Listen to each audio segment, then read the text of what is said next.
Oh man. My God, what a nightmare it has been getting the technical stuff working. And for the record, Not our fault. not our fault. StreamYard shit the bed on this one. We had everything set up like 30 minutes in advance, and it wouldn't get audio from the fucking microphone. So anyway, What's up, guys? What is up, everyone? We are joined here tonight to talk about kaiju and kaiju RPGs. Mhm. And I think probably Nice. the only good kaiju RPG that's ever been made.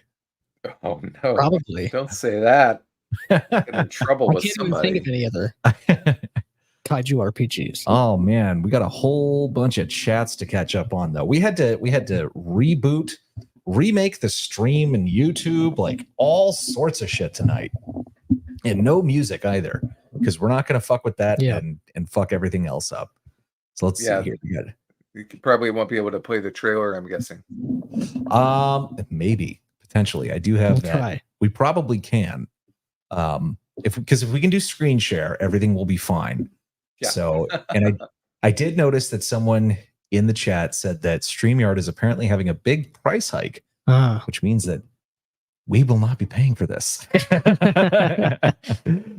Anyway, it is good to see everybody. Thank you so much for joining us tonight. And we're going to go through the chat like we usually do for a little while, and then we'll get cooking on what you got cooking. How are you, man? Anyway, we didn't even have time to say hello to our guest. So what is going on? I'm fine. Doing good. I talk to you guys all the time. Yep. That is true. Do you have power? You're gonna get hit I'm by a solid tornado? until tomorrow morning, it looks like. I don't think Oh, okay. Mm. That's it was good. anything major. All right. Well, let's see. Dyson Anarchy says I was looking for a mech RPG. You may have come to the right place. Is this actually happening? Kaijus are too furry adjacent. That's a new take that I've never heard. The thumbnail was not nice. It is nice because it's the same thumbnail.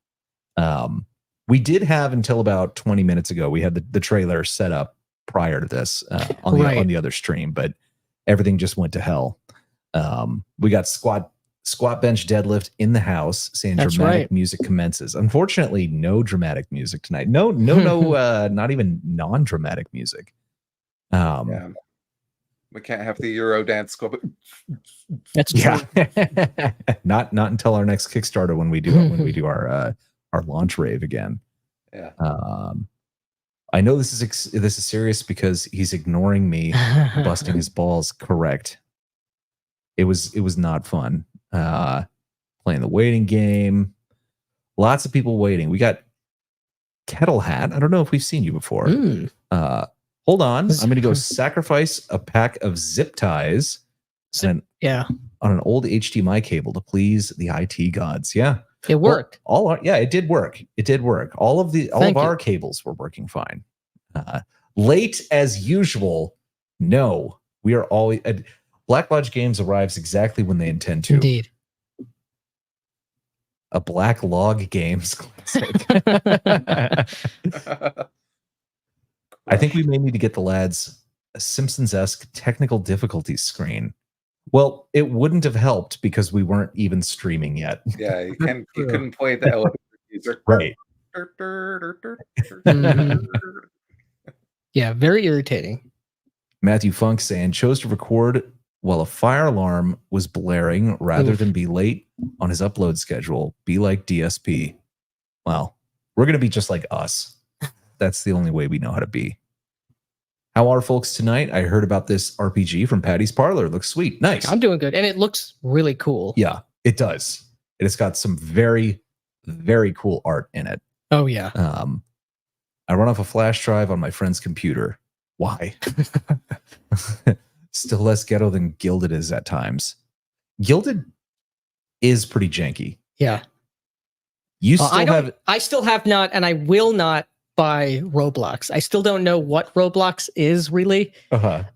They told me, I think in June, like after June 15th or July 15th, they were kicking anyone who didn't have a Roblox account. But I don't have a Roblox account, and Well, as a result, it was you can no very longer. confusing for people because all you have to do is just make an account with your email address. Like you don't have to buy anything.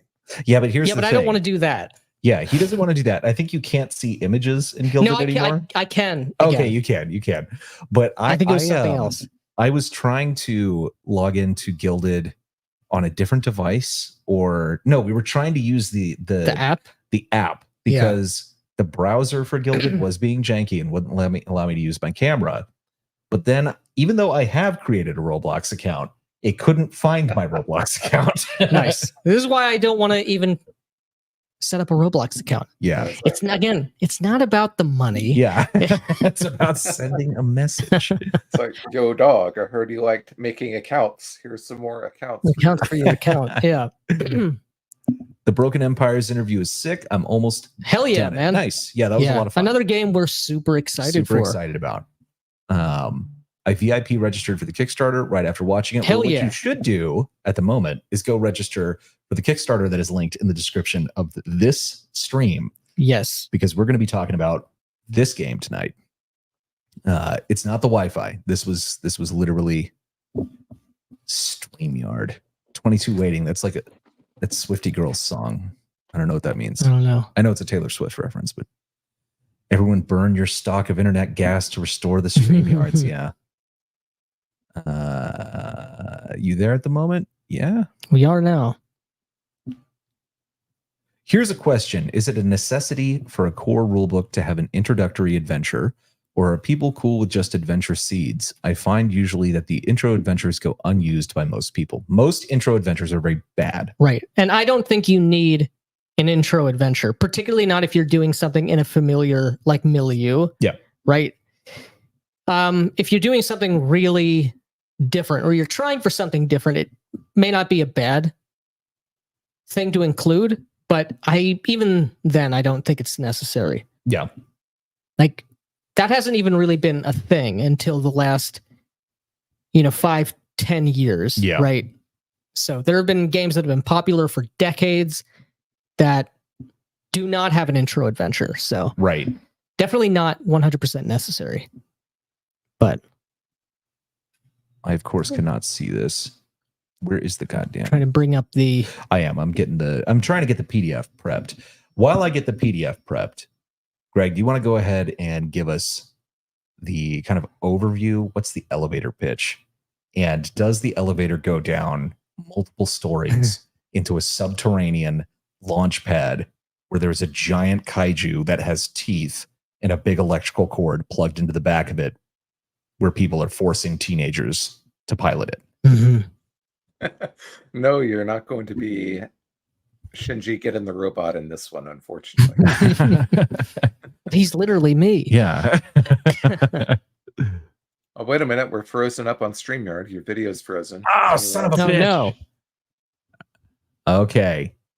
Let me check the chat here. Chat, I know we must be frozen, but can you still hear us? Somebody's got to let us know. No chat.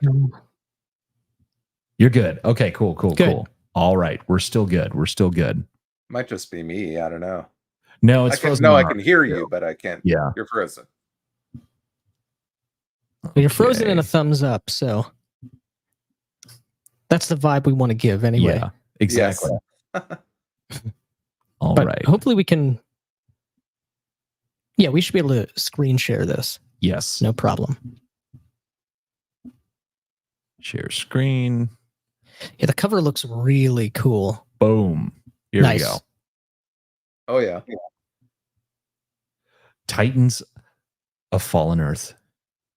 Give us the pitch on this.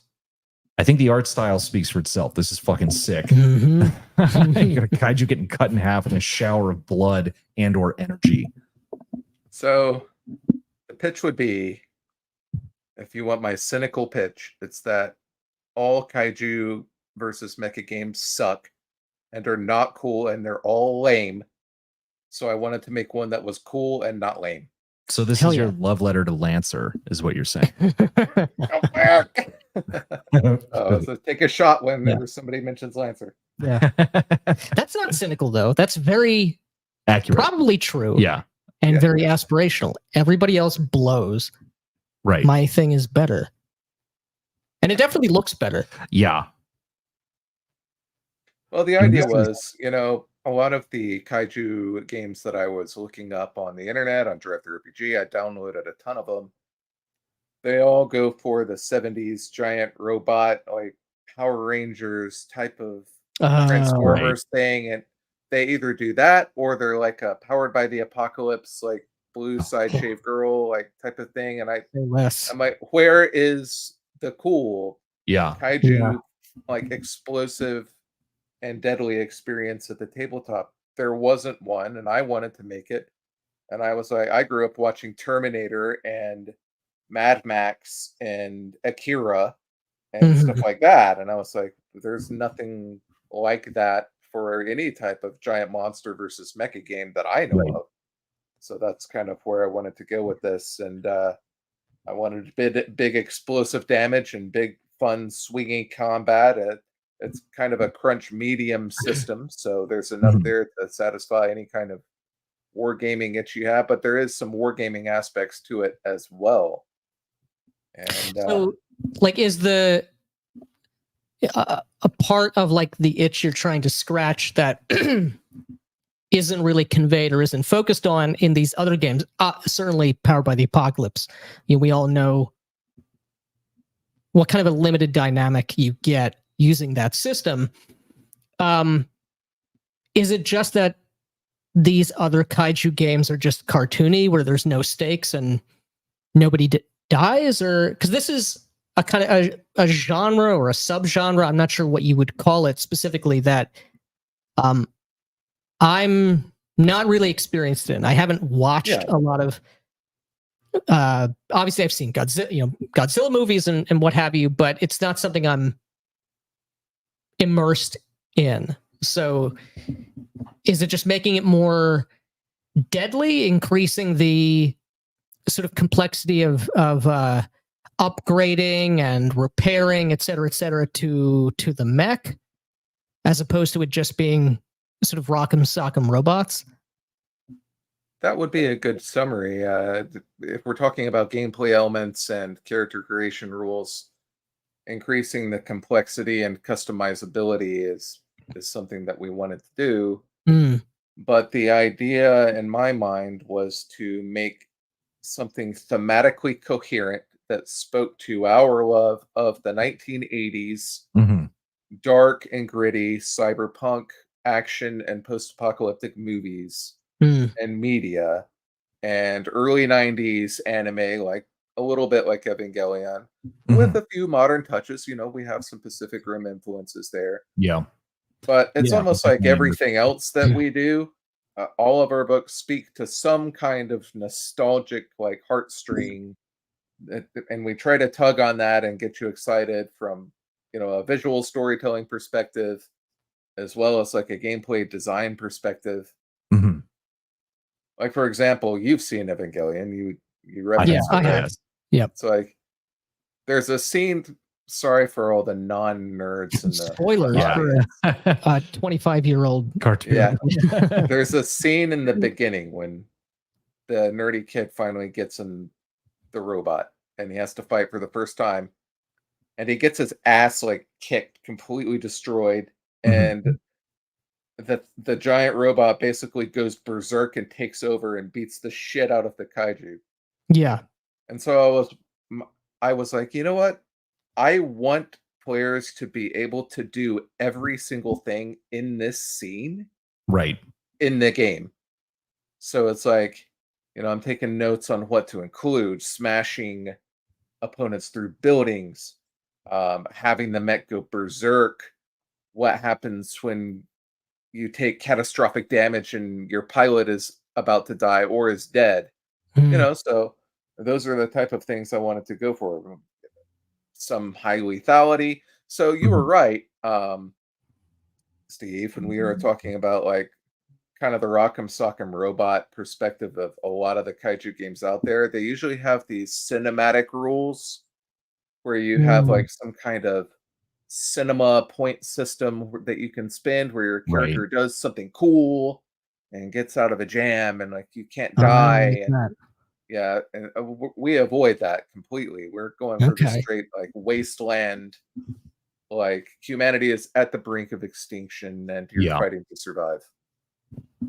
Yeah, and that's the cool thing that I noticed when I was going through this earlier. Sorry, I'm just showing off this fucking sick comic that you got in here. Yeah, yeah. we have a comic book in the beginning of the book. Yeah, and it's a very cool comic, and I like. So there's a bunch of things that I like about this. The mechs all have very, very different styles. So correct me if I'm wrong. Like so you said like you kind of want things to be done.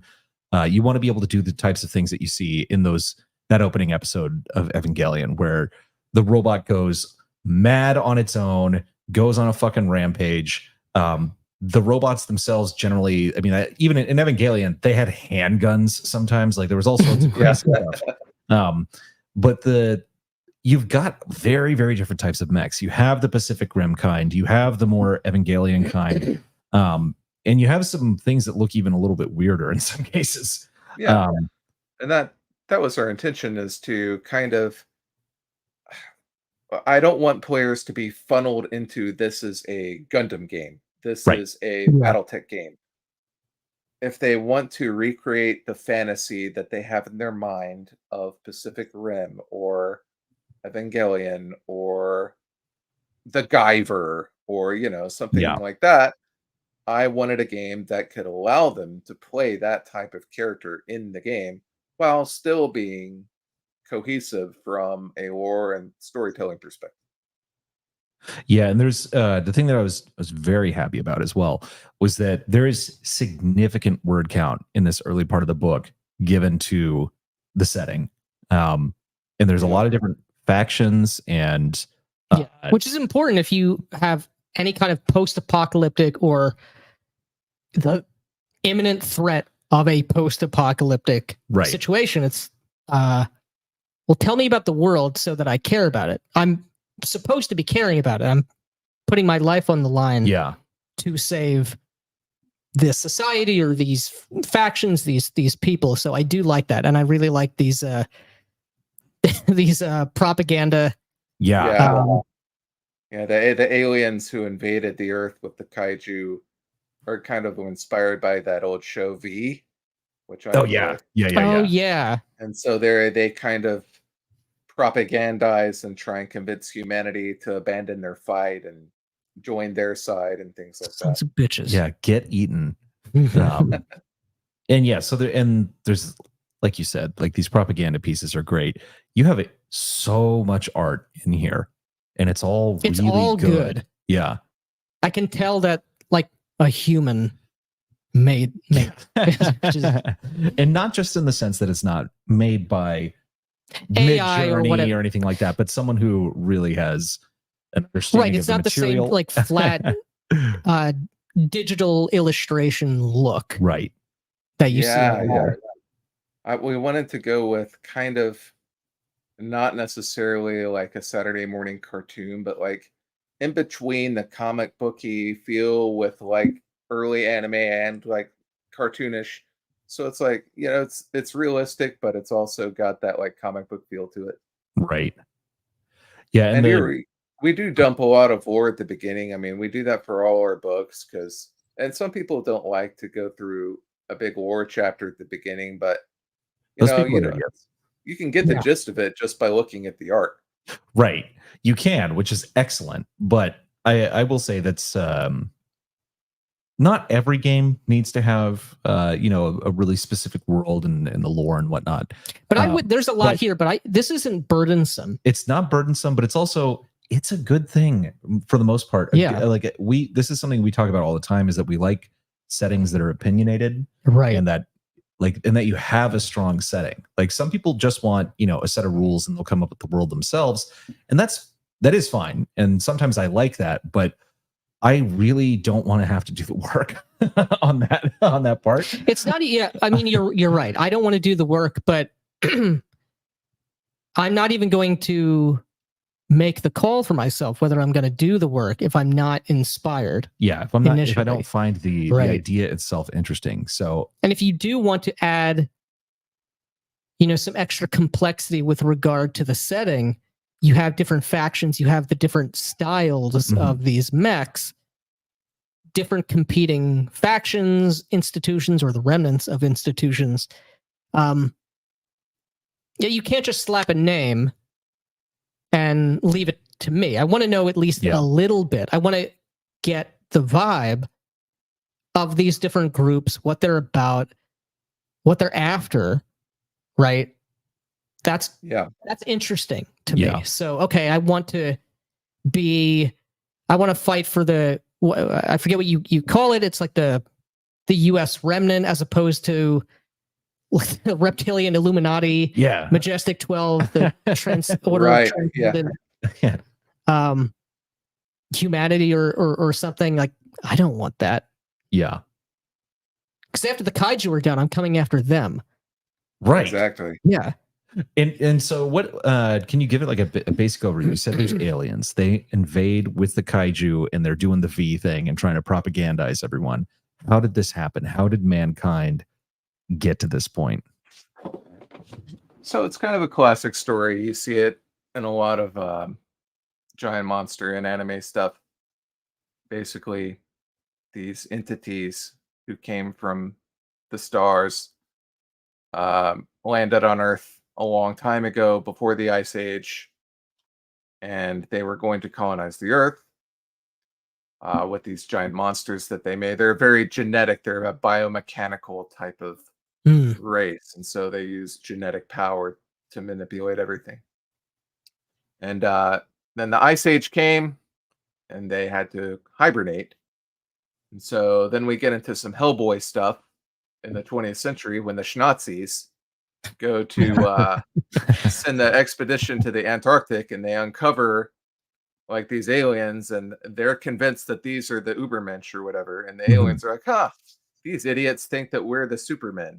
And so they basically the aliens start to manipulate human history from behind the scenes until they're ready to finally unleash their destruction upon humanity with the help of all these like governments that they've infiltrated and things like that. So there's this big war where the kaiju are spreading across the earth and most of humanity is being destroyed. You can't fight them with standard tanks and bombs, just like Godzilla.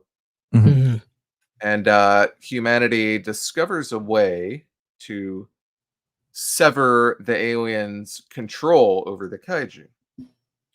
That's all in the war. I don't need to get too specific into it. But when that happens, the kaiju turn on the aliens, and the aliens are like, oh shit. So you know what? We're gonna go back and hibernate. So they launch the nuclear arsenal and cause like World War III, and that's where we're at. So the world is a wasted, blasted ruin of radioactive ruins and that type of thing. You've got your basically the future of Terminator in most of the world. But there's a few pockets of civilization, technology and survivors and enclaves and things like that still exist. So in that case, are you good? Is World War III sort of still going on? Like you have the kaiju running around. That's an obvious threat to all humans. So there's an incentive to work together to destroy them no matter what. But do you still have the competing factions of humans against each other, duking it out with robots? It's hinted at in the GM outline. I have a section for kind of the tertiary ideas that GMs can use to flesh out the world. But it's a deeply factional game, and there are 3 factions, and each one is fleshed out extremely in high detail to let you really dive into the faction and get into the mindset.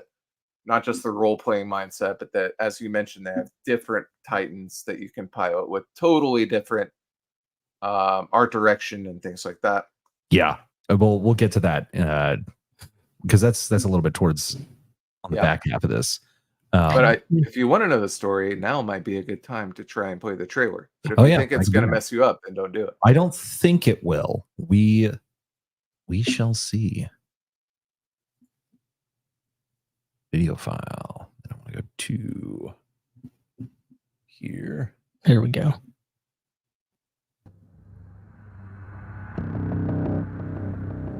The world ended in a sea of fire on September 1st, 1989. The bombs took out more of us than of them. There are survivors, crawling through the ruins, trapped by endless storms of smoke and ash. Now those things are coming back, just like they did before. But this time, we'll be waiting. This time, we can stop them.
Hell yeah.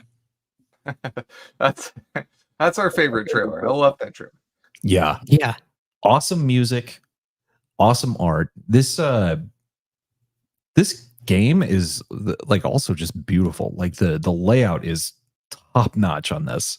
But I do want to I want to ask you about this because this is the one of the more interesting aspects of this is that you chose to use BX as the kind of skeleton for your game. And you roll a D20. I'm just kidding. I was about to shit my pants. No, this is not a BX clone. This is not Kaiju with D&D rules. This is a system that you built from the ground up, right? To actually do this. I did, yeah. And we started out with a D20, actually, as you mentioned, and that didn't work. That ended quick. And then I went to a D100, like a Palladium, and it kind of worked, but it didn't have like the swinginess that I wanted and the explosiveness. So I ended up with a D6 dice pool. And so there are a lot of similarities with other D6 dice pool systems. Like if you played Wake Star Wars, this is not going to be completely alien to you at all. Obviously, there are a lot of major differences, but I was like, well, what would make Kaiju versus Mecha wargaming combat feel fun and cool? Rolling lots and lots of dice. Yeah. Like a Shadowrun or a Champions or a Warhammer. So that's why I went with D6. So additive, we're not counting successes. You're actually adding the dice up. And you go from 2d6 all the way up to 40 or 50 d6 when you get to the end game, the later part of the game. Have access to tac nukes, particle beam, independently targeting particle beam phalanx. Hell yeah. Fry half a city with this puppy. We got nukes. And we why got wouldn't you? Right. Yeah. It's already cooked anyway. Yeah. Yeah. So that is, go ahead. You were going to say something. No, I'm curious.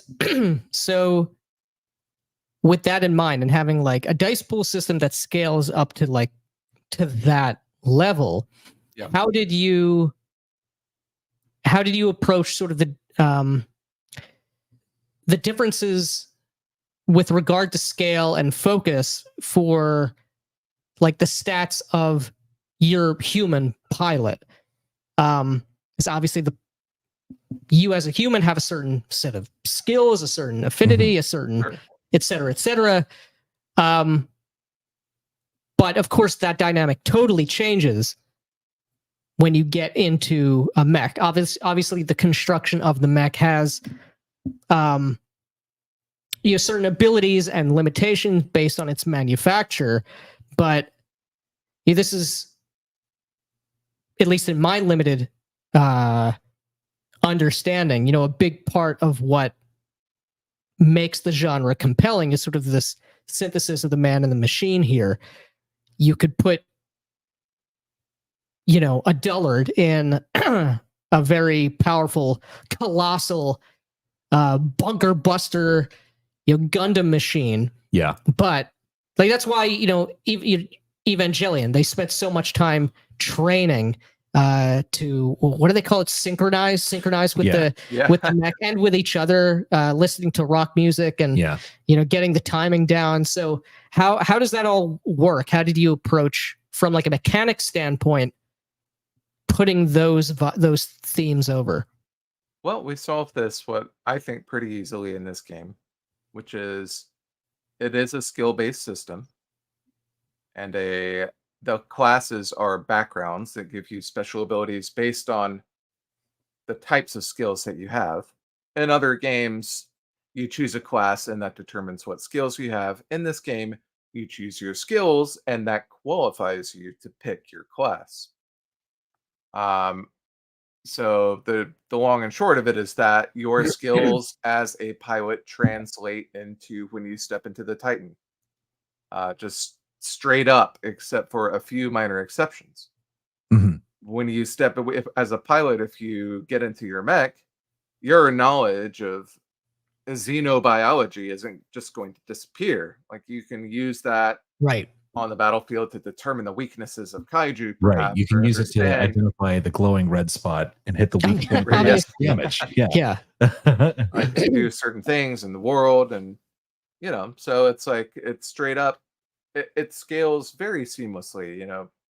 As a human on the ground, you'll never be able to damage Godzilla unless you have like attack nuke. That's par for the course for this genre. You have the soldiers with M16s and M14s, and they do diddly squat to these giant monsters. And that is, we have several systems in place that add checks and balances for that type of thing. For example, the damage is similar to Palladium in that you have to overcome a defense rating in order to deal hit point damage. And someone dealing 1d6 will never be able to overcome a defense rating of, let's say, like 15. Even if they're very skilled with that rifle and shoot the monster in the eye, it's not going to do anything. You need the Titans to make an impact on the battlefield. Yeah, that was something that, in a manner of speaking, worked. Was part of Exalted, was that there were armors that you could have, and I mean they had mechs and what were they called? War Striders, I believe they're called in Exalted. But you had what was called a hardness rating, and it was like you couldn't like your armor would soak damage, but if you didn't get past a certain threshold, it was just automatically soaked anyway. Like, because it just had like a crazy, like a almost impenetrable quality to it. Yeah, it's like you have to do a certain amount of damage to even attempt to do damage. Right. Yeah, that's very similar to this system. You have a static defense rating, and attacks are always considered to hit for the most part. There's one exception. There is a situation where you can actually evade. And the reason we designed it this way is because, for the most part, these targets are massive, like skyscraper sized at minimum bus size. So missing another like Titan with an attack it doesn't seem really that feasible. So that's why we have the defense rating system. But if you overcome defense rating and deal hit point damage, it damages the armor. So then the next attack will be progressively easier and easier until you can eventually finish the job. Yeah, so you're kind of Nice. chewing through them. Right, yeah. Nice. Now, with all of the different powers that these sort of iconic kaiju can have, and also the types of tremendously powerful weaponry that the military can bring to bear, are there like sort of the defense versus offense?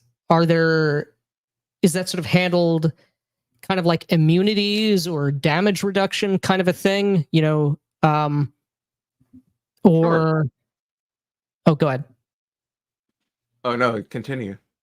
No, I was just curious how, because there's a lot of complexity with what you could include, not only on a particular battlefield, but in a world where all of these bizarre aliens and basically any weapon, any piece of technology that we have access to, we're going to use, obviously, to its full effect. But like you said, Godzilla just can't be harmed by certain things, but can do from others. Right. So there are several things in place that can help you customize and control that. One is, of course, equipment, which you buy with money, or experience points. You can use experience points to kind of. I took this idea from like Diablo style games where you can like reforge your equipment and make it stronger. So it's kind of that idea with XP. You can kind of like reinforce your armor, but you use money to buy new equipment in much the same fashion as like a Command and Conquer. Yeah. We were influenced by like StarCraft and Command and Conquer just a little bit in terms of there is a big incentive to try and collect more money so that you can get stronger weapons, because you're dealing with, even though you are given this mech that you are responsible for and you're part of a squad and it's your job to save humanity, you're in a post-apocalyptic world and these governments don't have, they don't have enough resources to like fund this war. So you have to get out there and kill kaiju and collect things from them and defeat enemy faction command bases and fortresses, and maybe even take on bounty hunter missions. So there is a kind of a boots on the ground aspect to this as well, which I've written into the GM reference guide, where you don't have to play inside the Titan necessarily. You can just be like a bounty hunter in a cyberpunk city going around hunting down mutants and turning them in for like a bounty reward. Yeah, I see you have some like enemy types that are clearly not kaiju per se. Yeah. That's an interesting idea for like a B team. Yeah. Like a repo squad, trying to get resources or get money or do espionage or black ops missions on the ground, either into these abandoned cities or even making strike forces against the opposing factions. Yeah, or even it's like in the Godzilla movies when people are running around and the kaiju are destroying the city in the background. It's like this is the backdrop of the session. Yeah. But again, I would say, but there's no cops in the bank now. Yeah. There's also no bank because it's been vaporized. But I would say that would be like, that is cool, but that to me would be kind of a palate cleanser type of a thing that you do every once in a while, because if you're going to have a game that allows me to get into a mech and use autocannons and lasers, and I want to do that. Yeah, we didn't want to stretch the identity of the game too thin.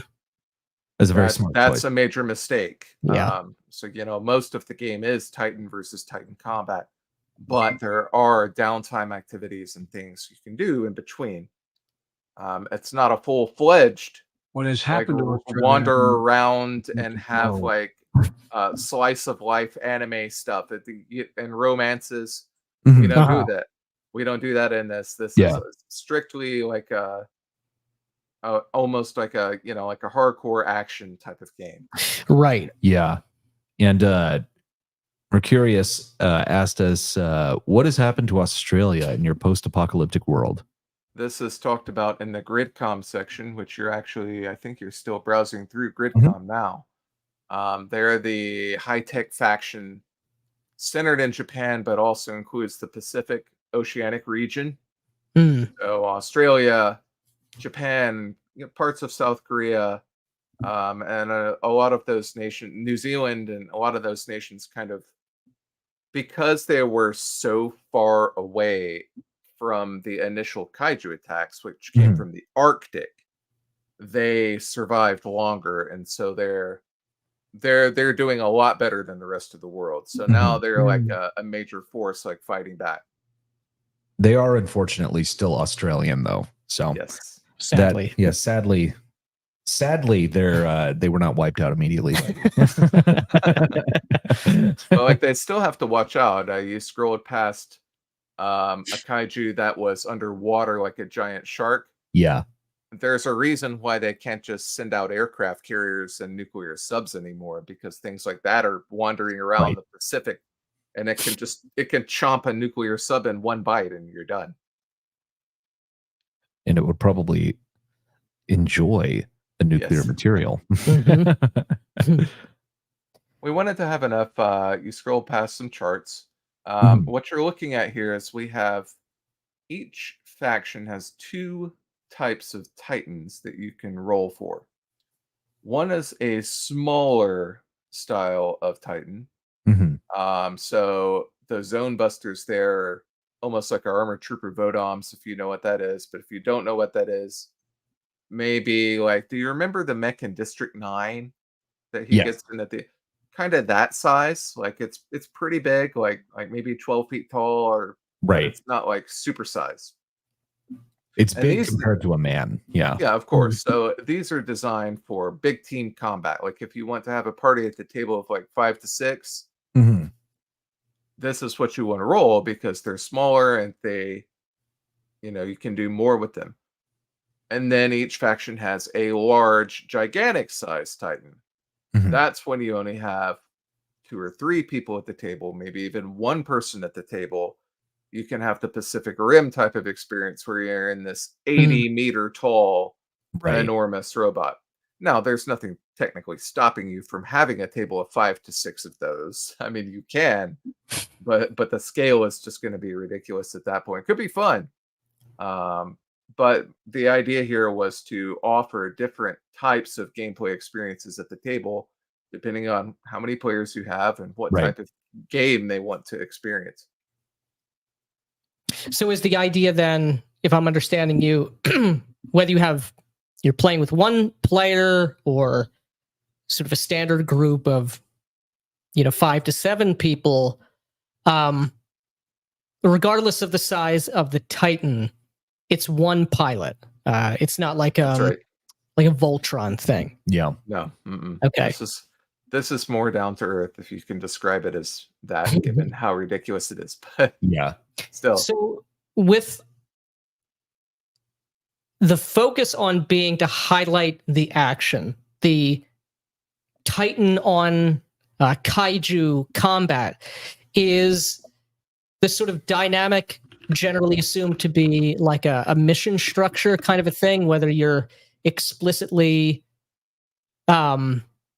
you're still working for one of these factions or governmental remnants, or that's right. maybe you've gone AWOL or something, but you are sort of getting missions in, like you said, that command and conquer style, or That's something. right. I thought when I first looked at this, like an XCOM kind of a dynamic. Exactly. Gridcom was designed to Yeah, of course, remind you of XCOM. XCOM for sure. It makes So sense. now. stupid. Yeah. Idiot. God. But yes, it is a mission-focused type of game. It's not an open world game. Mhm. You can go out on your own technically, and we have some GM reference tools to describe how that can be done. For example, if you live in the wasteland and you're like a wasteland like marauder going around in like Mad Max vehicles, Yeah. or like a beaten up old scrappy mech that you found and like restored, and you're trying to do things on your own, you can do that. But the campaign structure is military based with a series.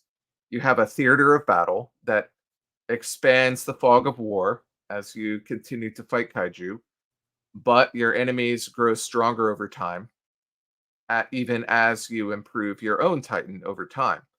So technically, there's no ceiling to how strong you can make the kaiju as the game master. You can make them Okay. incredibly powerful.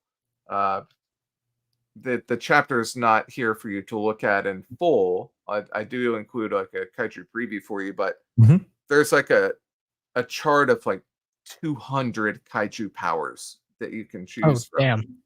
And Okay. they scale according to power. So you can have the campaign go on for quite some time before the scale gets a little bit out of control. I Interesting. would say that an average campaign would be around 10 to 12 missions for a full campaign. Or you Got can do a one shot and just pick up and go. Right. Yeah, That's yeah, what yeah. that's why we also support PvP in the game. And we Nice. have Hell yeah. pre-statted kaiju and an enemy faction. So if you want to just have some players play as kaiju and some players play as the good guys and go at it in like a war game scenario, you can do a skirmish as well. Okay. That would be cool. How would you compare this? Like, if you were to do some PvP, because we recently got a chance to play BattleTech for the first time. Yeah. How would this compare in terms of how, not just how crunchy, but just what's the feel versus something like BattleTech? Because that's, I think, the kind of standard point of reference that a lot of people are going to have for mech piloting games. Sure. This is a lot faster and more explosive than BattleTech. I've played BattleTech and I played a lot of Mech Warrior, and those are certainly more strategic and turn-based. You blow off an arm here, you blow off an arm here, you attack the legs. It's very Yeah. war gamey. With this, you might head into battle, and your very first attack is all critical strikes, and you just completely vaporize a kaiju with one energy blast. Yeah. Right? Like that can happen in this without any kind of special circumstance. Just depends on how well you roll. And so it has that kind of cool, like almost anime-esque feel to it. Or you might fail spectacularly, and then it's like the Animatrix. That scene in the Animatrix where the kaiju like rips the guy out of the mech and Yeah. he's screaming. That can happen to you in this game too. Nice. So Hell yeah. compared to BattleTech, it's got a little wargamey feel. We do encourage and support playing on like a battle board or a grid with squares or hexes and miniatures. You can do theater of the mind, but there will be more bookkeeping that way. But it's going to be faster. It's going to be a lot sleeker and easier to understand than BattleTech. Uh-oh. Oh my God. Butt quacks here. I do have an important question about this game. Exactly what is its theology? What form of eschatology does it Eschatology. make use of? Have you gotten this game approved by the Holy See? These are the questions that matter. Butt Yeah. quack, $20, bringing the Has this been Catholicism. approved by the Vatican? Yeah. $20. Yeah. Has this game been approved by the Pope? Is this a witch test? Am I being It's witch? not. I mean, sort of. Buttquack is our top guy, but he's the interesting kind of Catholic that thinks that Vatican II was the most based thing that ever happened. I don't get it, but I don't get it, but this is an important question. Is what is the theology of? yeah, all of Christendom wants to know, needs to know. Yeah. Well, so we have three factions. We have the U.S. remnant, which is the remains of the United States. Uh-huh. And they're kind of like a hyper nationalistic version of what you would imagine would happen if the United States was reduced to rubble.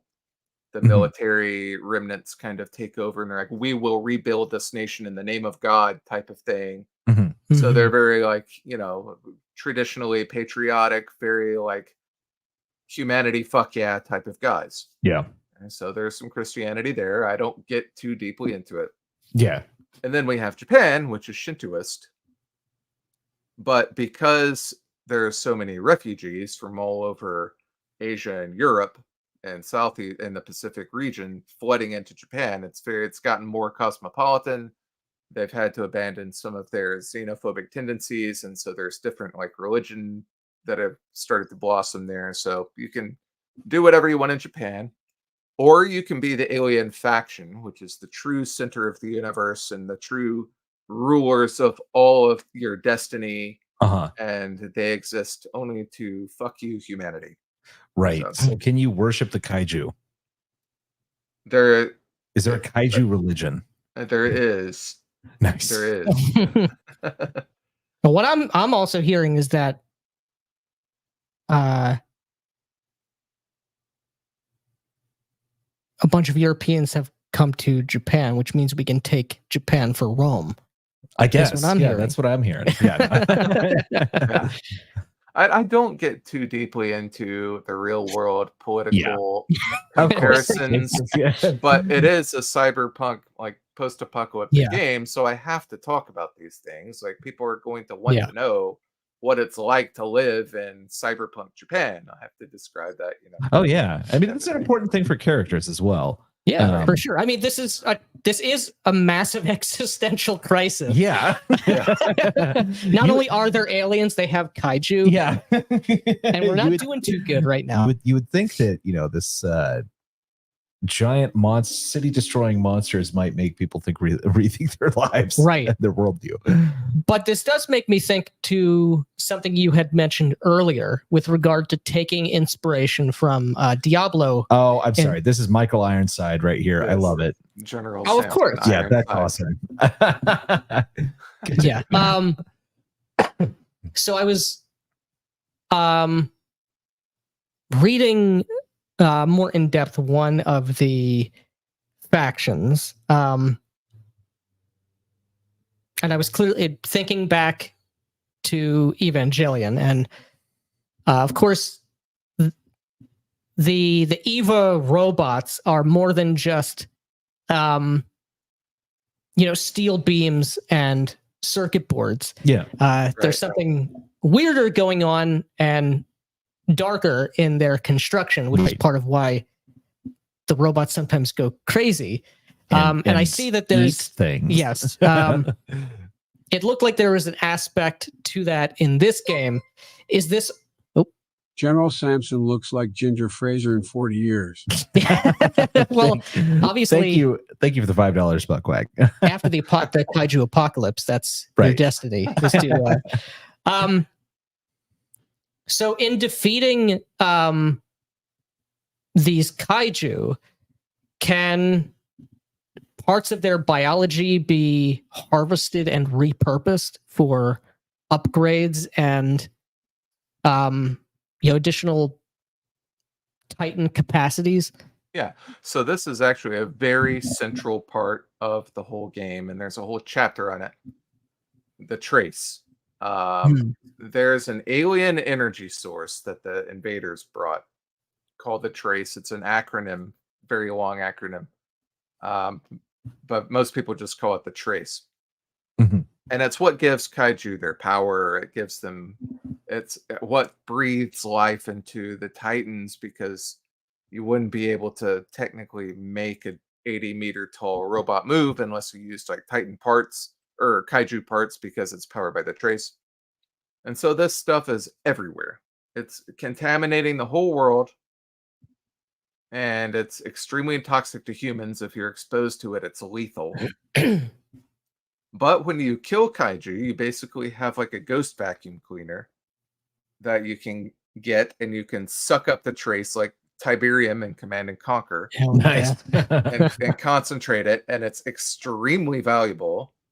And then you can trade that in or exchange it for upgrades, get a lot of money, if you're playing as a kaiju, which is something you can do, you can like use it to mutate yourself with new powers and things of that nature. So that is an important aspect to it. So if you destroyed one of these, that's why having your mech destroyed is very hazardous to the pilot, because everything is powered, at least in some way, by this trace material, and being exposed to it basically kills you. So you better hope that your power core is not ruptured and you breathe in this stuff, or else you're done. Yeah. You're gonna have to roll a new character. Nice. Okay. That is But that very is something, interesting. yeah. That is something I did want to focus on, because you're about to get to the picture of the guy.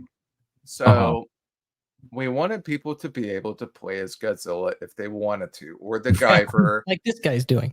Yes. Or the Guyver, or Kaiju number 8, or Ultraman. So one of the Titan classes is the Kaijin, which basically means mysterious person. It's like a super soldier project, like the Hulk, who can transform into a kaiju and still maintain some semblance of self-control in that form. Right.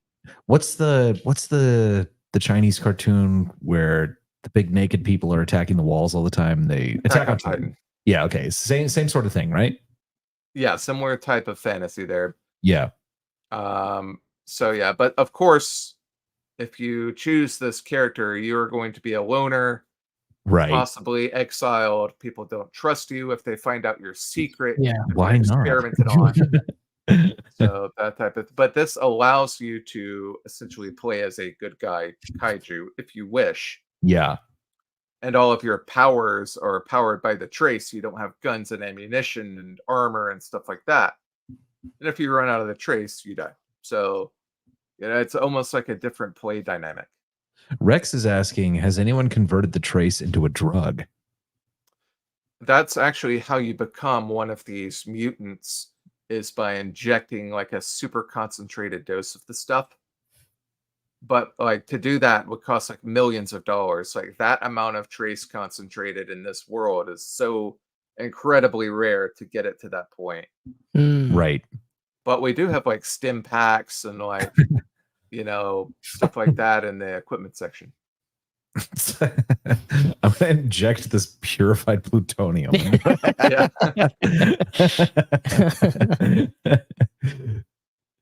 That is awesome. Yeah.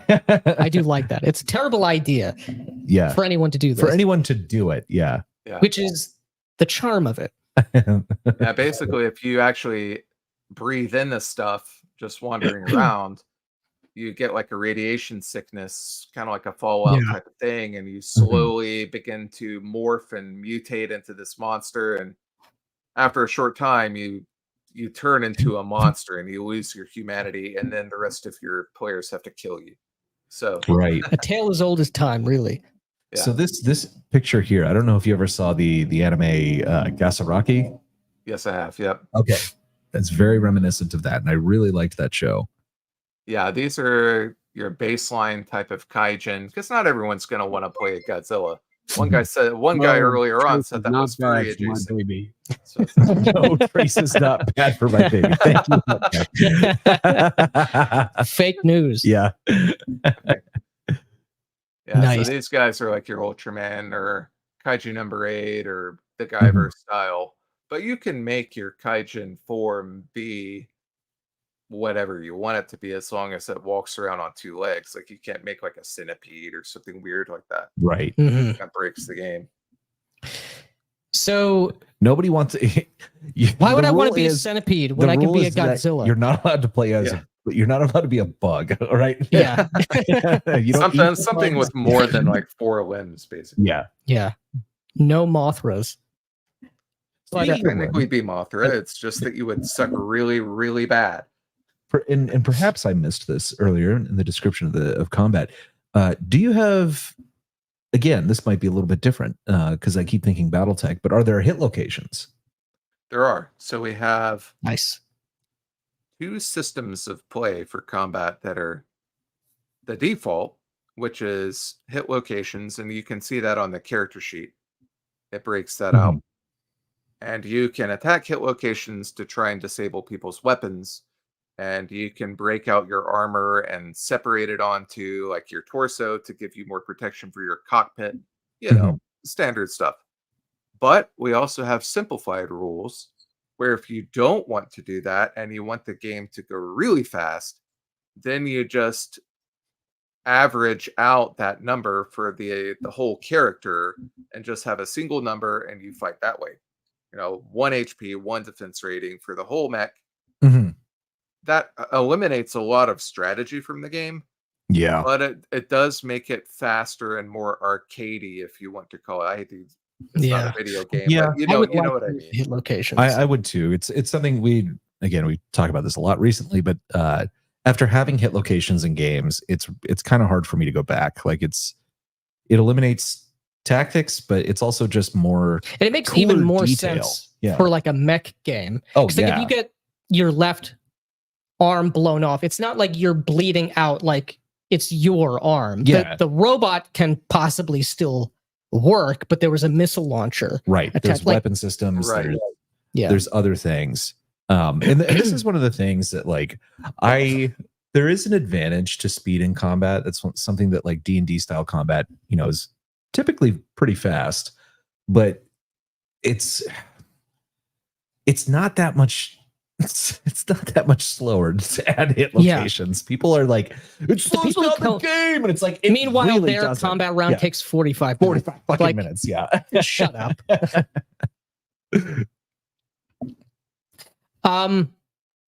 Yeah, as you And can you see, can sort these things example after mechs here, you can take these stats and plug directly into the character sheet.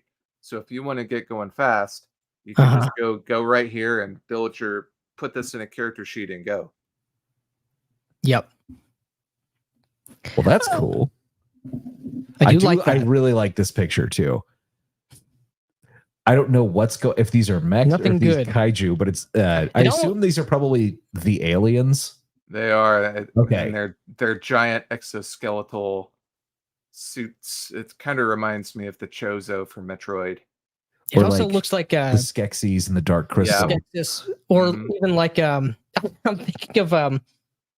thinking of Mum-Ra's tomb, because he has all those idols where he asks like, "Can you make me like jacked again for this episode? Like, Yeah. I promise it'll work this time." We'd gotten a question earlier, going back briefly to XCOM. So in XCOM, there's kind of like essentially like a timer thing. The aliens are being proactive in the world. They're striking different bases. They're abducting people in the world. Yeah. They're basically weakening humanity. Is there, or can there be, with any degree of simplicity, a similar kind of consideration made to this mission structure game, where it's not just you going out fighting kaiju? The kaiju are doing their own stuff, and also whatever is left of the, I think you said the aliens are hibernating again. But the victory, humanity's victory is not assured, right? You have to operate against these opposing forces. Is there Definitely. Oh, of course, yes. We've written that into the reference for the game master. Nice. How to implement that. So basically, I mentioned earlier about a theater of war. For example, take the Russian region, which is called the Frozen Expanse, where the alien invaders' home base is. It's in the far north, and like frozen north. You can, as the GM, take that map and put objective markers. Like, here's a alien fortress. Here's a place where they're storing the trace that we think they're storing it underground. Go get that.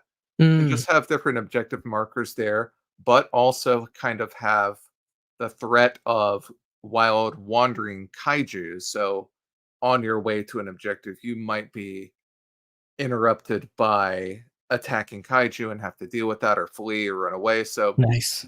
Mhm.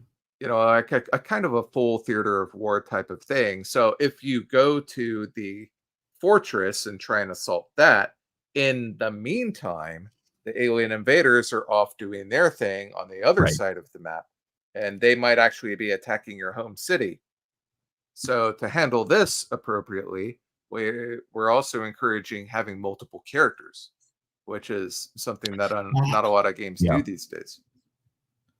Yeah, and to my and you kind of said something that I would recommend to anyone doing a troop style or multiple character thing. Separate them geographically, because this has been a big problem in our Axe game. Is that they were all centrally located, and everyone's swapping out characters, and it's caused a lot more complication than I ever anticipated.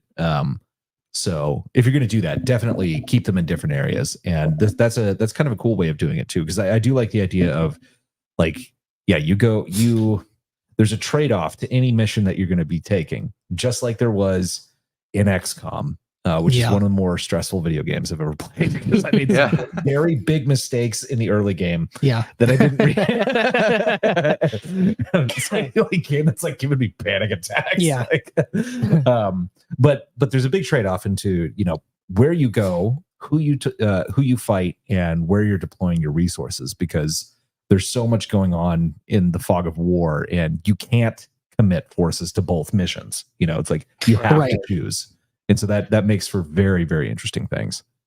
And the fact that you can, your pilot can die, but the mech is left behind, or vice versa, the mech is destroyed, but your pilot lives on, adds a lot of dynamic. For example, you could have a Pacific Rim type of fantasy where your dad died in combat, that was your original character, and left his son the mech to pilot, and it's still got all the battle scars and the weapons, and to learn how to like pilot it, because it's way more advanced than you're just like a scrub at this point, like a recruit.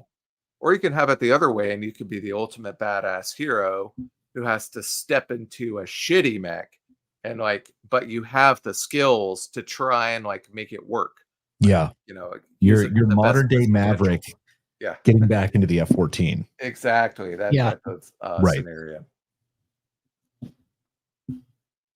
Yeah, this sounds fun. Yeah, this sounds like a lot of fun. I think go ahead. Sorry. Oh, that's the Alien faction you're scrolling through. They have a few human collaborators that are just universally hated, and probably will be summarily executed if they're ever caught.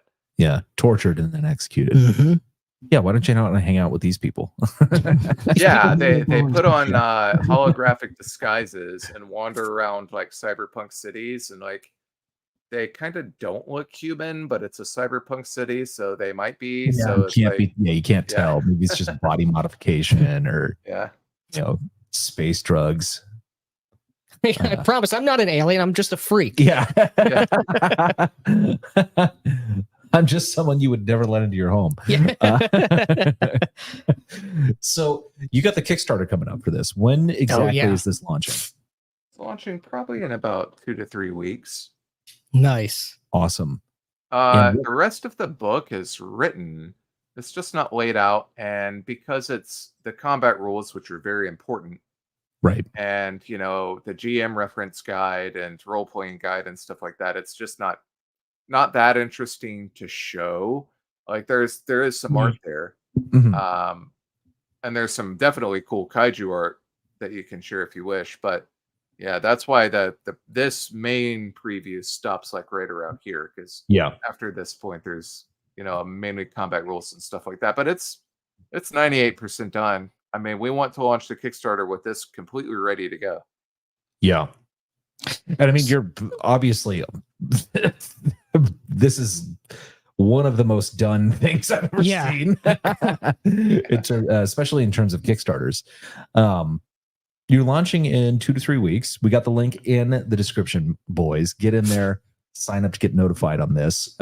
Because again, Kickstarters live and die on their first couple of days. Correct. And we want this to obviously this be a massive absolutely success. deserves to succeed. The success that it deserves. What can people expect to get? Do you have like pledge tiers already figured out? And Definitely. is this how are you delivering? Because this is the art has very nice, deep, contrasty, beautiful color. And is this going to get the offset print treatment, or is it going to be Yes. print on demand? We're doing a full high quality offset print with the Nice. Lithuanians, who I originally recommended to the basic expert for Makuhito, and he used them, and we're going to use them again. They're going to do a full hardcover book. Nice, very nice Smithsonian quality. Nice. And that is the major pledge tier. Of course, we'll have a digital version available much Mhm. earlier because they're in Lithuania, and we have a distributor who's going to handle fulfillment of the Kickstarter. Awesome. Right. So one thing we have planned as the ultimate version, we have an immersive version planned. Ooh, immersive version. Yes, my co-author is a talented musician. We've already put out a couple of albums, and he is doing a full soundtrack for the game.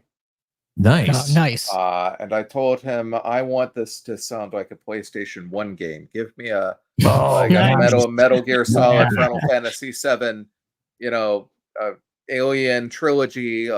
We want that vibe. And he's like, okay. Yeah. So it's going to be a limited That's edition cool. CD that you can also get in the bundle with multiple battle tracks for each faction, atmospheric stuff for the role-playing portion. That's going to be a very cool soundtrack. Yeah, I'm gonna get that. Yeah, me Yeah. too. The and I will say I've got the hardcover, the premium edition of Makuhito from that printer, and it is gorgeous. So if that's the level of quality that this is going to come out as, then it's going to be beautiful. Yeah, we're very Makuhito, I excited think, about only it. has one shade of red in it, I think. But it's a gorgeous book. That printer did a really, really amazing job. Oh yeah, And- they did the Alien RPG as well. Oh, nice. okay, cool. Yeah, so they know how to handle a lot of light text on a black background type of Right. stuff, Yeah. which we have a ton of in this game. But I just, we liked the way it looked. It made it feel atmospheric, and it popped off the page. Yeah. That is awesome. And this is correct me if I'm wrong, this is a full 8.5 by 11 format. This is not a That's right. digest.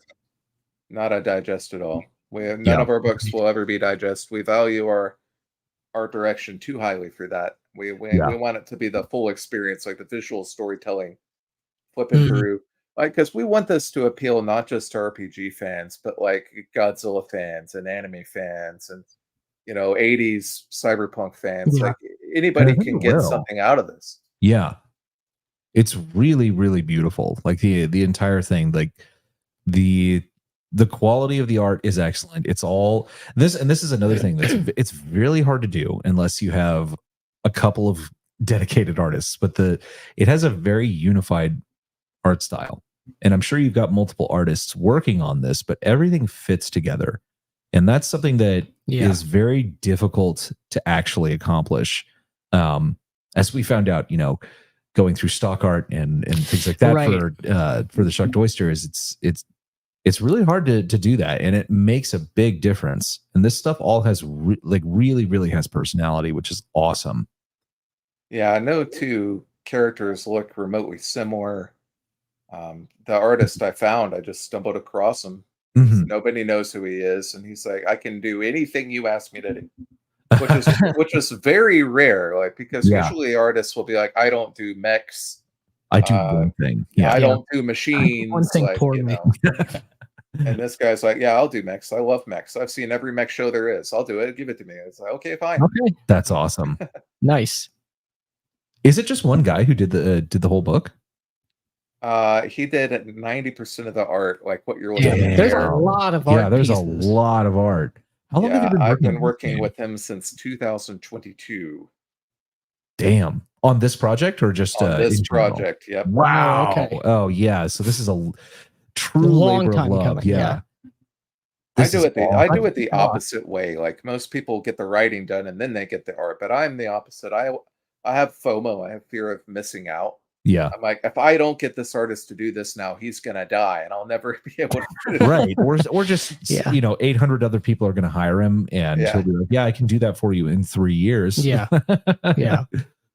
So that's why I decided to do it that way, and I think it pays off in the end. The whole book has a very cohesive feel to it and Yeah. a strong identity. Mhm. Very much so. And there's so many games that lack that. So this is going to be really kind of an original thing, which is great.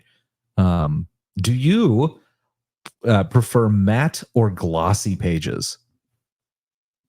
We're gonna go with matte. Glossy. Correct answer. Yeah. Yeah, I mean, glossy is just it's nobody likes it that I know of. It's too hard Yeah. to read. It's hard to read. That's the thing. If you have any overhead lighting, it's It's hard. impossible I to don't fucking read. I don't like how it feels either. Yeah. It's like Yeah, we're I going want with a a little 70-pound paper Yeah. matte. Oh, it should look nice. We're Hell also going to yeah. do the ribbon bookmark. Got to have the little ribbon. gotta have it. Yep. What's the anticipated price point for the hardcover? $30. Damn. All right. That's cheap. yeah. Yep. You should 30 charge plus more. shipping. Because I'm not going to tell you how much it costs us to get it printed, but I'm not trying to fleece people here. Sure, I did spend $10,000 on the book out of my own Right. pocket. But I'm here to share something with people. I don't want them to be like, "Oh, this is a $60 PDF." I can't. That's bullshit. Yeah, I wouldn't do a I agree. $60 A $60 PDF, PDF. You is should go to ridiculous, Guantanamo Bay if you do that. Yeah. But the I would say I think that $30 is underselling yourself, because I think that this Yeah. is worth a lot more than You should that. charge Um, an appropriate price for Right. Charge a premium product. Yeah, it is a premium product. And this is the other thing, is this is something that's actually original. This is one of the things that we've been, looking at. There's so many games, and we've all talked about this a million times, but it's like there is 8 million OSR games or D20 games out there that there's just like the dump truck full of them, that Yeah. it's like backs up and just dumps an avalanche of those games out on you. And it's so hard to find something that's actually original, not only in the mechanics, but in its setting and in its vision. And I think that this is something that is very original. Mhm. And I think thank that you.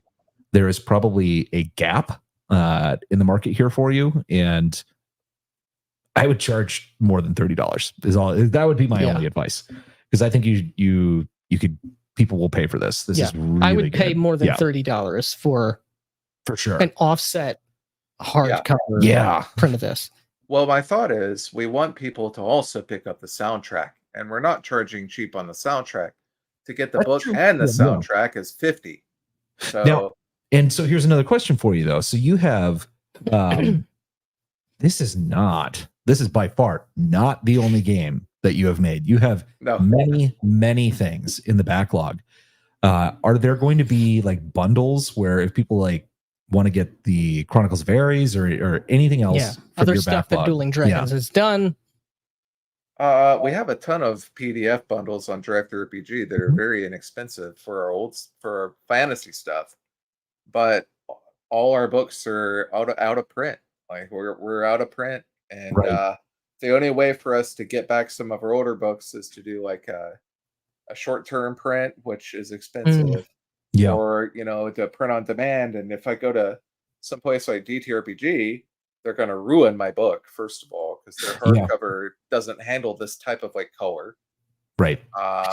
And they'll charge $70 for it. So I'm kind of like, That's I hope the insane thing. Kickstarter for this does well enough where I might have a little extra to be able to reprint some of the good old stuff and have that available too, and then I can start doing bundles and things like that. Well, what I Yeah. would consider is, even if the only thing you can offer with regard to your backlog is PDFs, offer add-ons Yeah, offer those. for those things, and then when the Kickstarter is done, include in the survey,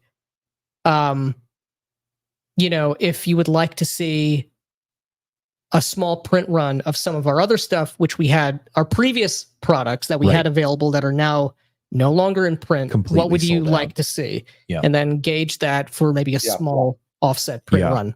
But Sure. definitely, I would just, especially if you have a lot of stuff, like I would offer like multiple different bundles of things as add-ons, and do like a big tier that's like, get our whole catalog. Obviously, Yeah. it's our whole catalog of PDFs plus the hardcover of this one. Right. But I think that I think you got a huge opportunity to, especially if you're going to sell this book for $30.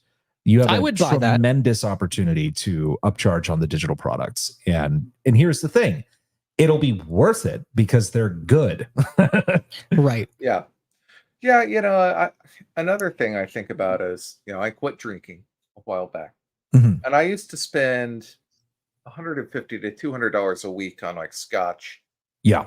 and stuff like that. And I'm like, well, now I'm not doing that anymore. I can spend it on artwork for this book. So in my mind, it comes out of my pocket, but it's money I was going to spend anyway on something. I might as well spend it on this. So, that's just where Well, I'm at. it has- Maybe I'll take up your advice and charge Yeah. more, but I really want people to put this on their shelf proudly and take Lancer off the shelf and put that in the trash. Yeah. The trash. Yeah. Yeah. Lancer, And get obviously, out. you want that. It is good to want that, but what I want is for people who have good ideas and are Yes. putting in the time and money. I want them to get paid. Yeah. I want them to make money and be comfortable and be able to make more good shit. So Right. this, I would definitely, especially if you're going to sell this for $30, put together those PDF I bundles. wouldn't do a job 'Cause I that- didn't get paid because for. that costs you nothing, and it's just going to add more value to people. Yeah. This is something that deserves success. Mhm. It Yeah, really, thank really you. does, and it deserves to go into your pocket. Correct. I hope I get a lot of money. AI Ed, the reason I said the Lancer bash is because AI Ed said he bought Lancer, he loves the book. He hasn't run it or played it in a game yet. Many of course. such cases. He's like, he's very interested in Titans. His issue is it might replace the same buzz I get from Lancer. The buzz you get I from might use Lancer it. is Zeta, and the buzz you get from this is like hard, like 12-year age Scotch. Yeah, Like, it's a totally different look, feel, vibe, gameplay style. Totally not even in the same category. Like, this is Terminator. This is Road Warrior. Lancer is Magic School Bus. So, like, there's no comparison. I really dislike the aesthetic of Lancer. It's just grotesque to me, and this is really fucking cool. Yeah. And I like Yeah, dice same pools, here. too. It's like- Oh man, Oh, I yeah. love dice pools. Yeah, is there Oh, yeah. so this is coming out in a couple of weeks, $30 for incredible offset print. And again, I have a book from this printer and it is Top notch. superb. Yep. Yeah, top notch. I can't wait to see what this picture is going to look fucking Yeah. awesome.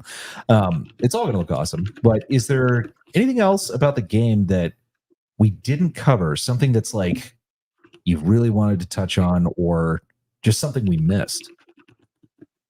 So I was responding to Tarferi Clark about the mechanics. We did cover a lot about the mechanics, and nothing like Right. full readouts of the rules or anything like that. We didn't Right. dive into combat too much, but the thing that I wanted to emphasize was, and I did mention this earlier, is being able to reenact a cool scenario in combat without resorting to something like the cinematic point thing where you just do Yeah. something cool and you spend it. We want the rules to be able to offer the mechanical aspect of doing that thing in the game. Like, for example, we have a system for a beam clash, if you know what that is. Mhm. It's like Goku doing a Kamehameha Oh, yeah. beam and sell fire and my laser, and Yeah. then they hit each other, and like one will overcome the other. Yeah. Like we Like actually real have life. a system in place for that. Yeah.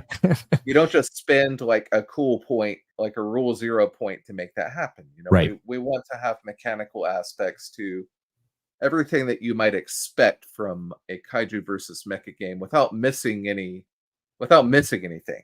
If you're playing the enemy faction, you get experience points for destroying buildings, right? Right. Because like Mhm. your goal is to defeat humanity, so why wouldn't you get XP and merit rewards for destroying cities? Stuff like that. So you'll be able to dive into the rules and find ways to mold the game at the table in almost any way that you want to play it, Mhm. except for firing up a ramen shop in Right. an Asian city and just that's not what the game's really for. Yeah.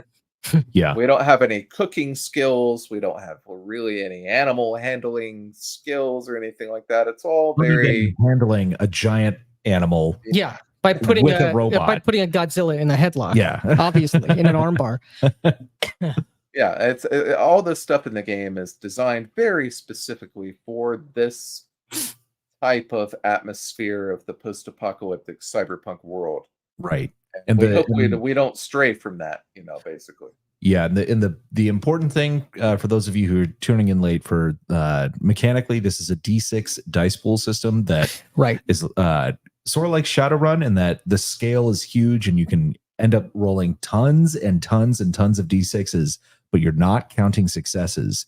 You are adding up the numbers, and that means you can do a lot of damage. Yeah. A lot of damage. Now, keep in mind, scenarios like that are not an every turn type of thing. I would Right. say that most rolls are between 2d6 and 8d6, but it can go much, much higher, just depending on what's going on in the game. Yep. And people are like, the basic expert asked me this zinger of a question.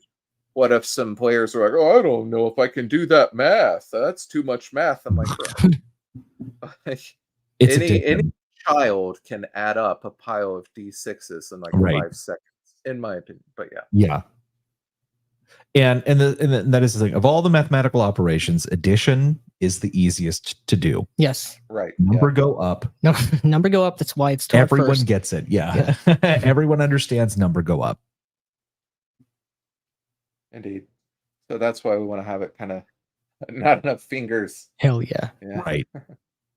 So if I don't want to get too far ahead of ourselves, but it's never too early to consider the future. If this is a tremendous smashing success, which I am sure and hope that it will be, Mhm. There's already a solid like setting here that have there's a lot of implications. Right. Would there Good Steam, cool looking system. God bless. hell yeah. Thank you for the $5. Thank you, man. And don't forget to sign up. Before you go to the Kickstarter link that's in the description. Get signed up. Yes. Thank you very much. Is there any openness or ideas for taking the war of humanity into the future? Because I'm already thinking, what happens if I will kill Godzilla's left and right, Yeah. march into the alien city in the Arctic Circle, but they're out there on another planet in some nebula. Yeah. What if I want to steal their spaceships and take my mechs into space and kill them? Yeah, somebody has asked me about that. The alien invaders in this setting are the poor white trash of their race. It's like almost an Invader Zim scenario. They, although they are gods to us, they were dumped here to colonize the Earth. They don't have any starships and cannot leave. And off somewhere in the deep reaches of space, their masters are just laughing at how incompetent they are. So it's like, that is a possibility. And we do have ideas for expansion content. I know my co-author Frank was mulling the idea of going full Terminator on and Mhm. having the AI that controls these mechs that you control go crazy and attack humanity. That might be a cool scenario. man. too. Michael Gilly saying, "I see myself in this game." Why was this written for me? Yeah, finally, I Specifically. can see myself in the entertainment I love. But I feel seen. on your point of marching to the Arctic, you're going to have to warm it up though first before you can go off into space. You have to warm that area up. A little bit, Well, that's what all the Toss a tactical nukes are a for, couple firecrackers, and all of the beam weapons that just get yeah, shot into the glaciers. and what I'm sure is going to be a giant chainsaw that I can put on the mech's hand, or something along those can. lines. And then we're going to find Hyperborea. Not only is there an enormous chainsaw that was originally designed to cut through like skyscrapers, but you can get a laser version of that too. Nice. So you can go like full Doomslayer in a mech, basically. Yeah. Yeah. And That's one thing we didn't mention is the game is the combat is very centered on damage types. Ballistic and electric and radioactive and fire. And part of the strategy is you might run into some kaiju that are totally immune to bullets, completely immune. Mhm. And so you're going to have to find a different way to defeat them. You've got to send in the guy with the heavy Flammenwerfer to take care of the job, we can play giant space marine Jesus. Yes. Yep. It's true. Indeed we can, Benjathan Snorkins. I also wanted to mention that the system that we built is called Titan D6. We've done some play testing already. It's just me who's done this. I've got a little help from DM Blackwall early on. That was a long time ago. But we want to release Titan D6 as a core standalone guideline that with guidelines for using it for fantasy, sci-fi, and horror as well. Because as a D6 skill-based dice pool system, I think you can make it work for multiple genres, and that's gonna be a free download that we'll have available pretty soon. Nice. I do like skill systems. Yeah. Well, man, I think this was. I think we covered pretty much everything at this point. Yeah, I can't wait for this. This is gonna be campaign awesome to go live. And I also can't wait to only pay $30 for this. Unless, of course, you take advice and up the price. Well, that is extremely, extremely affordable. And this is another one of those things. This is the thing. All of our friends, you guys are all making super high bang for your buck games. Blackwall with Guild. Horde Wars. Guild Wars video game. Horde Wars. Super high bang for your buck. Yeah. Everybody talks about how terrible it is out there. It's like you can't be looking to those big companies. Over. I just got here. I don't think it's quite over. $2. Thank you very much for that. But you can always go back and replay the stream. Watch but there's a lot to see here, man. This game is really good, really cool. It's going to be a premium offset print product. Check the link in the Kickstarter. And a full CD soundtrack. Yeah, full soundtrack that's going to sound like PS1 game soundtrack, which is fucking awesome. Potentially bundles of PDFs that you can get for previous products from this publisher. And this is the art is just absolutely killer. And this book, again, we have books from this printer, and it's going to be phenomenal. 1 second. Yeah, thanks. I'm just scrolling through the chat real quick, see if there's any important questions I missed here. It looks like we almost covered anything. But Buckquack is going to have Jesus show up in it unironically. I thought that was a given. Will the soundtrack be released on streaming platforms, or will it only be the premium CD? Yeah, we're going to have a high quality FLAC and MP3 download. We're already on Bandcamp with our 2 Dungeon Synth albums. So we are going to host this on Bandcamp after the CD has been sold and make that available there as well. Nice. Hell yeah. You can hear our Dungeon Synth albums for free anyway on our YouTube. We've got them both up there. Look for Dark Rune That's the name of it. If you like Dungeon Synth, and most people seem to enjoy the 2 albums, Yeah. give it a Mhm. shot. It's more of our fantasy type of atmospheric vibe. Which everybody Nice. needs. Yeah. Gotta have it. Hell yeah. Butt quack. Jesus, take the mech. Yeah. Dungeon Synth is dope. Indeed, it is. Yeah, there's nothing in the game that says you can't develop the faction of the new post-singularity, post-apocalypse Catholic Church. Yeah. Yeah. Yeah. If the kaiju are real, Post-apocalyptic papists. yeah, exactly. Taking it back Right. the right way. It's like I don't Kaiju know growth if is you wrong. guys ever read that the Alien comics, the expanded universe. Are you guys Uh-huh. familiar with them? Not the expanded bit, universe of Alien. You know, it's basically the aliens invade Earth and it's genocide or whatever. And there's like this cult that worships the aliens and like they feed humans to the alien queen to be the offspring or whatever. That can be in this game. You know, we have a religion skill for a reason. You might Mhm. encounter Yep. those type of people out on the street in the cyberpunk world. Yeah. Demon worshippers. You gotta kill them. Yeah, Hell man. yeah. This looks absolutely killer, though. I can't wait to back this. I am super, super pumped. I love this Yeah. propaganda stuff. This is so good. Yeah, I'll be getting the hardcover and the CD for Yeah. sure. And what's the anticipated turnaround? Because I know it'll probably take, you know, even if everything was literally like ready to go to the printer at the end of the Kickstarter, at minimum that's going to be several months because you got to get the printer has to print it in Europe, then they have to put it on boats and then get it here and then distribute it. But what would be kind of your best case, and what would be kind of like the padded out date for safety? I'm putting in Kickstarter for the hardcover available in May. And I base that yeah, on the well. fact of last time we did this, COVID lockdown caused the printer to screw, like it took forever, but I think it'll be a lot faster. Yeah. So, you know, realistically, maybe hopefully around like maybe even February. A company called Last Mile Game Logistics in Michigan is importing the book and distributing to all backers. And they're very fast and efficient. They don't screw around.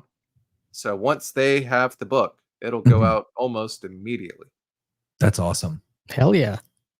Yeah, we'll definitely have to pick your brain on all this offset printing stuff as well, because you've done this multiple times. You got the experience. Yeah.